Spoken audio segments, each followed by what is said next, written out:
Hi everyone, it's Mrs. Foster, and today I'm going to be telling you all about our SLAM Showcase. That stands for Student Literacy and Media Showcase. And this is a really awesome reading program where you can choose to read one or more of our 25 awesome books for this year, and then you can choose to do a project on it. And you can be really creative and use your imagination and have lots of fun making a project. So let me tell you all about it. So there are a number of really great books. They're award-winning books. And if you want to participate in SLAM, you have to read at least one of them. You could just read one, you could read three, or you could even try to read them all. You can read the books by yourself.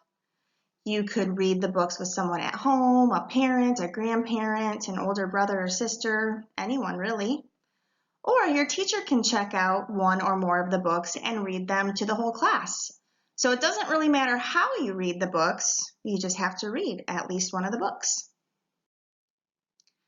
So you'll either have to check out one of the books from our library, or you could go to a public library and check out the books, or you could even buy one of the books if you wanted to at a bookstore or off of Amazon.com. Doesn't matter where you get the books, just as long as you choose one of the books that are chosen for this year's SLAM Showcase, and I'll show you in a minute what those books are. But in our library, the circled portion of the screen, the red circle, that is where the kindergarten through second grade books are located. So you're heading back towards the computer lab and you get to this shelf, and make sure you are looking at the books inside the red circle. Those are the kindergarten through second grade books. You do not want to be in this section over here. Those are for the third, fourth, and fifth graders. Okay, so you can only get one of these books at a time. That way more people can get the books. All right, let's take a look at the covers of this year's books. We're going to start out with the picture books. This one is called The Princess and the Pit Stop. Malia and Joe. The Very Impatient Caterpillar. Rot, the cutest in the world. Inky the Octopus. We don't eat our classmates. Grumpy Monkey. The Bagel King. The Little Red Fort. Neck and Neck. Good Rosie. Vincent Comes Home. What If? Game Changers. The Story of Venus and Serena Williams.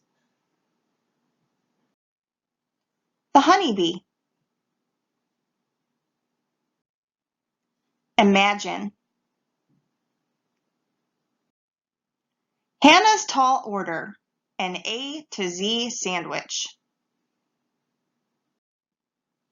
Izzy Gizmo. The Rough Patch. Harriet Gets Carried Away.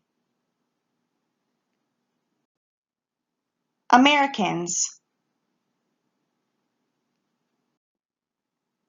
All right, and then we have some beginning chapter books as well for you readers who are now reading chapter books. This first one is called Mia Mayhem is a Superhero.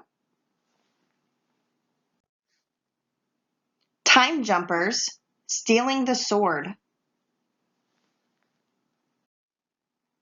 Pocket Pirates, The Great Cheese Robbery. And The Alien Next Door, The New Kid.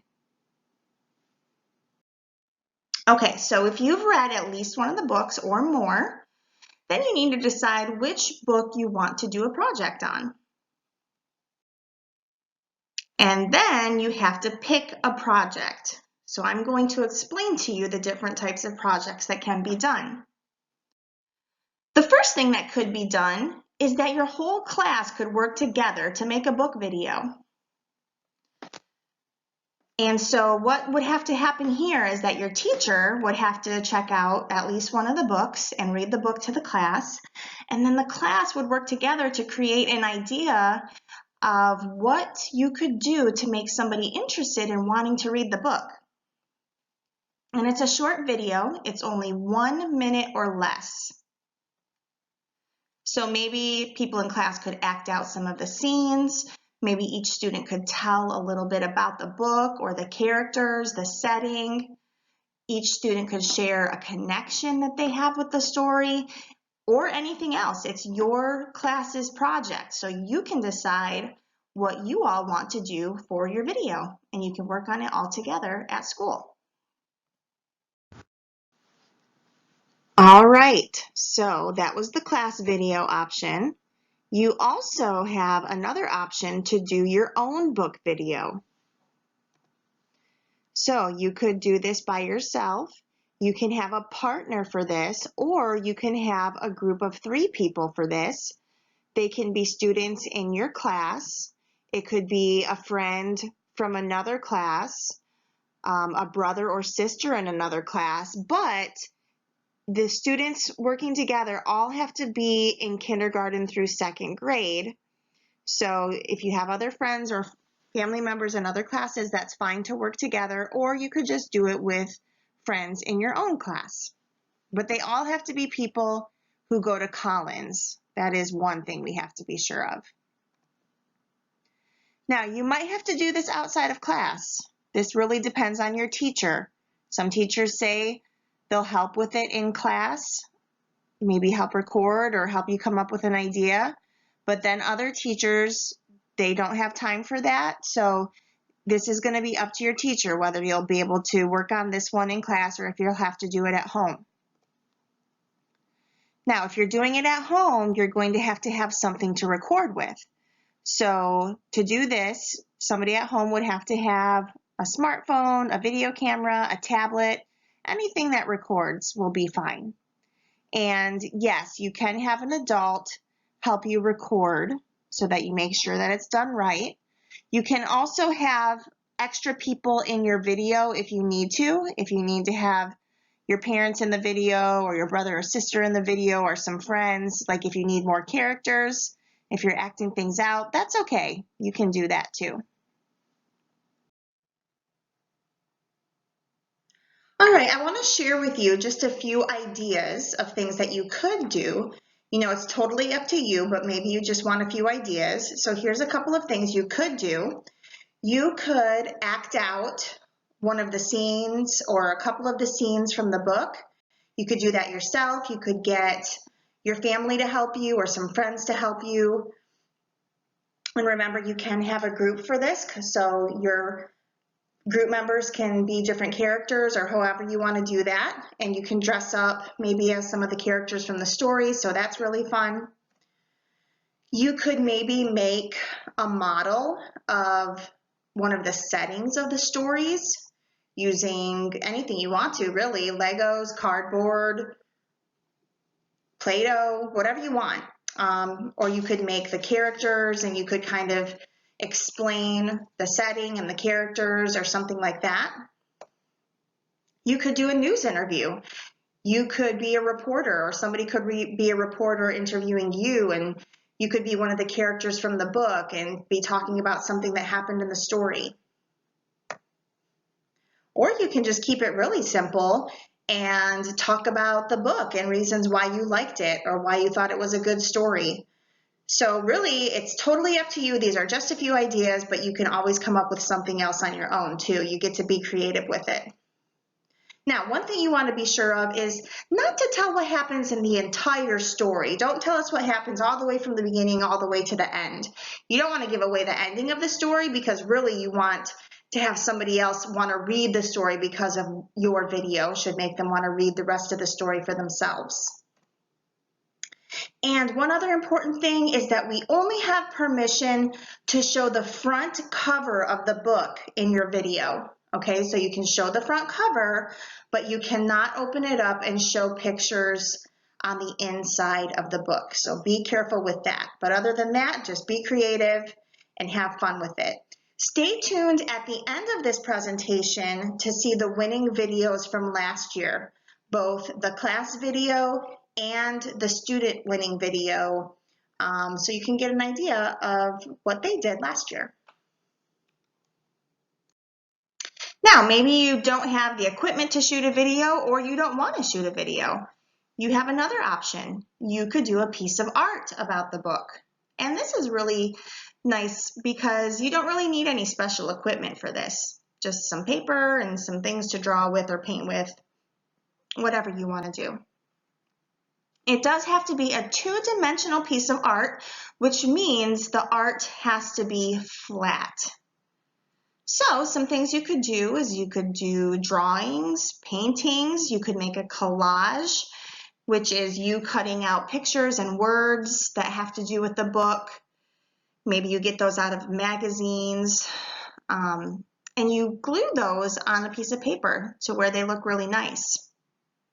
There are also some computer programs out there now that you can do art on, and apps that you can create art on. So you could do artwork either on the computer or a tablet, and you could print it off and turn that in. You could also do a photograph. You could take a picture of something. So if you wanted to do a model of the setting or a clay version of the character, something like that, you could do that, but then take a photograph of it and turn in the photograph, because whatever you turn in has to be a flat piece of artwork. This must be done by yourself. There are no partners or no groups for the art piece. And you're just showing some kind of connection or representation of the story. You can draw characters. You can paint the setting. You can do an event from the story. Again, you get to be really creative with it. It just has to have something to do with your story. One other thing, and this is going to be in the directions I send home with your parent or for your parents, is that the biggest this piece of art can be is 11 by 14 inches. So you cannot turn in a huge science board or a huge poster. We have to keep this piece of art to 11 by 14 inches at the biggest. All right, let's take a look at a few examples of some artwork that was turned in last year. This is from a book called Red and Lulu, which is a book about two cardinals, which are types of birds, and it takes place in the winter time. So you can see this person drew a winter background, and then they took some colored construction paper, some different colored construction paper to make the bird. And they glued the pieces together to make the bird, and then they glued that on top of the background they made. So that's one type of thing you could do. This is kind of similar as well. This person read, "I am not a chair," and then they drew some of the characters and cut them out of different colored paper, some glittery type paper, and glue some little faces on. You've got the little tiger and the elephant and the monkey and the giraffe, and then there's a little fire pit in the middle, and they glued them all down to make a scene from the story. So that's really cute. This was one of our winners from our school last year, and she read The Legend of Rock, Paper, Scissors, and she kind of did what was going on in the beginning of the story and what happened at the end of the story, and showed the three main characters and kind of how they were feeling from the beginning to the end of the story. So, and then that was just with pencil and colored pencils. She did that with and glued it onto a nice background piece of paper. So again, it could be a drawing, a painting, cutting things out like some of these people did. Doesn't matter what it is, as long as it's flat and as long as it's in the size requirements. So other than that, you can just be creative with it and make something really great. Let's take a look at an example of a reader's statement so you know a little bit more of what I'm trying to explain. So this was one of our art winners from a few years ago, and she read a book called The Data Set, where there are some friends who are working together to solve a problem. So that's why she has the hands, the three hands on the paper, kind of showing teamwork. And let's read her reader's statement. She wrote, "I drew their hands together because in the book they had to work together to catch the mini beasts. I drew items in their hands to show what their interests are and to show that everyone can be friends and work together."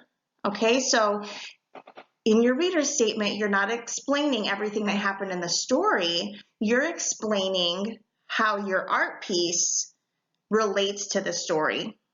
What is going on in your art piece that has something to do with the book that you read. And it's just a couple of sentences. And even for kindergarten, it could be just one sentence. And you are allowed to have someone at home or your teacher, if they're willing to, type what you say. So you can have an adult type what you say, and it only has to be one or two or maybe a few sentences. And that's it.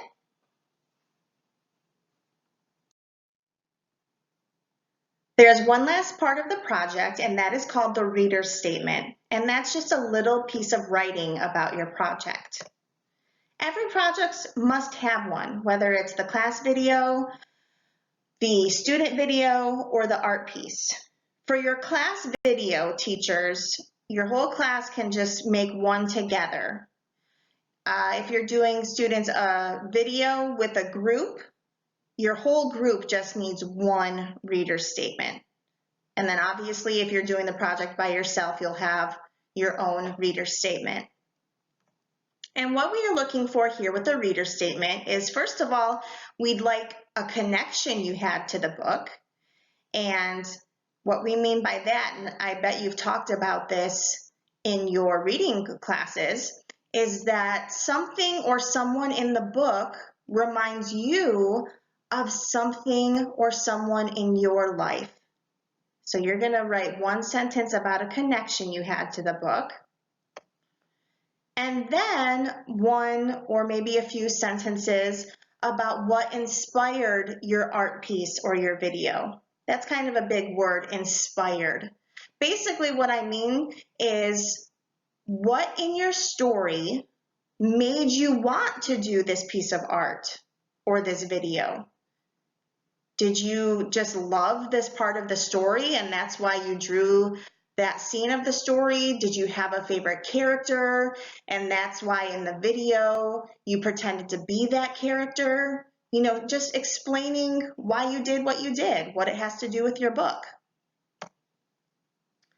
One sentence at least, and especially for kindergarten, first grade, you know, one sentence is fine. If you can try to answer both of those things in one sentence, maybe two would be a little better, but it could just be one sentence.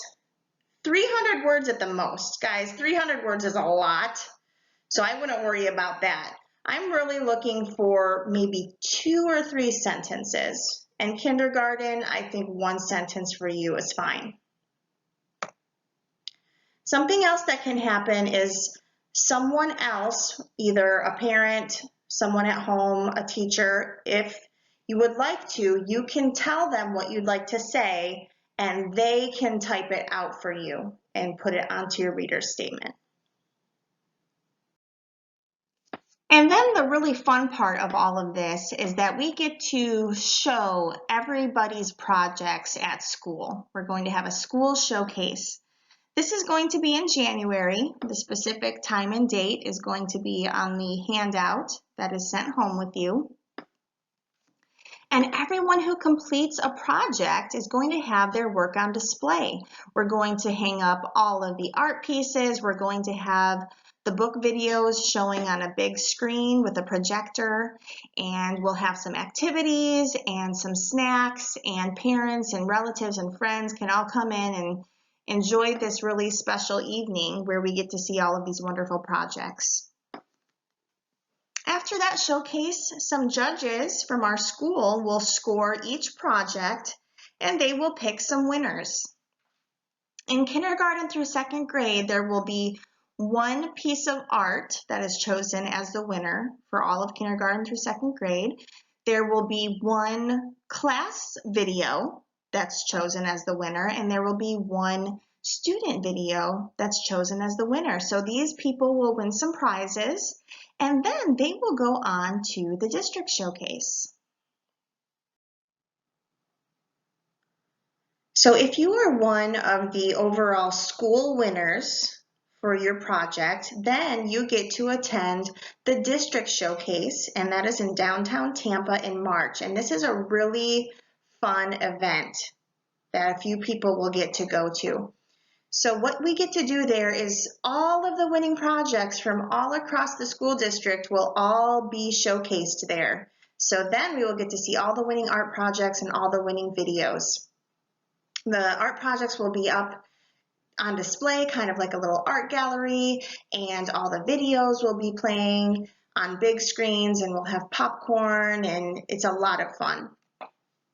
We'll also have an author visit, and the author who is going to be there this year is the author of Game Changers, the story of Venus and Serena Williams, and that is Lisa Klein Ransom. She is the author, and she is up here in the corner of this picture. That's her, that's Lisa. The gentleman in the picture, that's the illustrator, James Ransom. They're a husband and wife team, so that's pretty neat. He might be there too, I'm not sure, but I know definitely she will be there. And the people who come to the showcase from our school will get a free copy of Game Changers, and they will get it signed by the author. And so that's really fun. You can go up and meet her at the end of the showcase, and she will sign your book for you and talk to you for a few minutes. So that's going to be a really fun day. All right, lastly, everybody, there are a few guidelines or rules that are important that we need to talk about just for a minute. The first one is that your project has to be original. And what that means is it's coming out of your brain. It's never been done before. You're the one making this project, and it came out of your brain. So we can't go on an internet search and just type in projects for, and then put the title of the book you're reading, and then see what somebody else did and do the same thing they did. That's copying. It's not your real idea. So we don't want to do that. Whatever you come up with needs to come out of your own brain.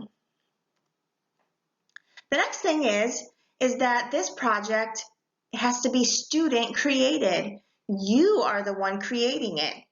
Can your parents come up with the entire idea for your video and tell you exactly what to say and do? And can they be the ones who create it? No. They can help you with videotaping it and coming up with some props and costumes and things, but the idea for it should be your idea. If your brother is really good at drawing, can he do your art piece? No, because it's not his project, it's your project. So you are the one coming up with the idea and doing the work. The last thing is that we can't use something called copyrighted images or music. That one's a little tougher to explain, so I'm going to give information about that on the handout that's going to be sent home, and then your parents can kind of work with you on that a little bit because it's a little bit more difficult to explain, but there will be information for your parents about that one. All right, everybody, that was a lot of information. You might have some questions. If you do have questions after the presentation, you can ask your teacher. If she or he doesn't know, then they can ask me. And I'm really looking forward to seeing all the wonderful projects this year. So let's start reading those SLAM books and getting to work on the projects.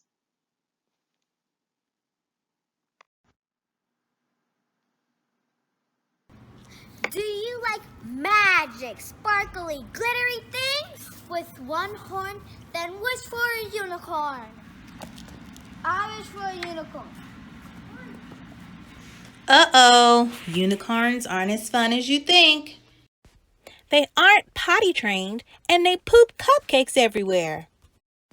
I wouldn't eat that if I were you. Did you know that unicorns shed a lot? They scratch everything up. They have loud, nasty burps. Unicorns hate being alone, and when they get lonely, they call on other unicorns and have a unicorn party, which is a disaster. Now you have to get rid of them. Read to find out what happens next and decide if you want a unicorn.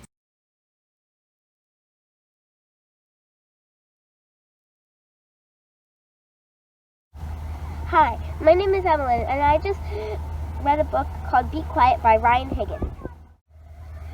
The best way to tell you about this book is with no words. Starting now. Evelyn, what are you doing? Shh, be quiet. Let's start this again. Okay, here we go again. My book review on Be Quiet by Ryan Higgins. Are you making a movie, Evelyn?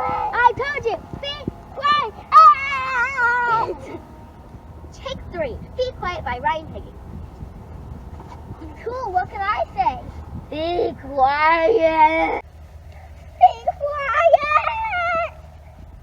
In this story, Be Quiet, Rupert the Mouse is trying to make a book with no words. Read the book to find out what happened. Be quiet!